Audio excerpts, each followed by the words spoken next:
Phone అక్రమ tapping వ్యవహారంలో కీలక నిందితుడు ప్రస్తుతం సస్పెన్షన్లో ఉన్న దుగ్గ్యాల ప్రణీత్రావు డీఎస్పీ హోదాను రద్దు చేస్తూ రాష్ట్ర ప్రభుత్వం నిర్ణయం తీసుకుంది.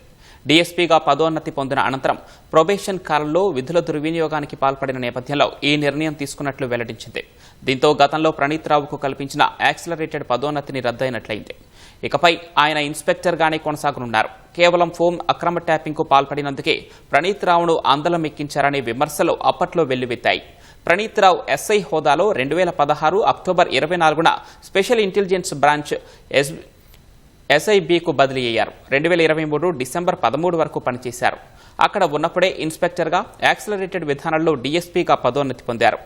ఎస్ఐబిలో ఆయన నేతృత్వంలోనే స్పెషల్ ఆపరేషన్స్ టార్గెట్ ఎస్ఓటీ ఏర్పాటైంది. 2023 శాసనసభ ఎన్నికల ఫలితాలు వెలువడిన మరుసటి రోజు డిసెంబర్ 4న ఎస్ఐబి భవనంలోని సీసీ కెమెరాను స్విచ్ ఆఫ్ చేసి ఎస్ఓటీ లాగర్ రూమ్లోని ల్యాప్టాప్లు, కంప్యూటర్లలోని 42 హార్డ్ డిస్కులు, అందులోని డేటాను ధ్వంసం చేయడంలో ప్రణీత్రావు కీలక పాత్ర పోషించినట్లు సిట్ దర్యాప్తులో వెల్లడైంది. ఈ క్రమంలో అదే ఏడాది మార్చి 2న ప్రణీత్రావును సస్పెండ్ చేశారు. దీనికి తోడు మార్చి 10న ఆయనపై పంజాగుట్ట ఠాణాలో క్రిమినల్ కేసు నమోదైంది.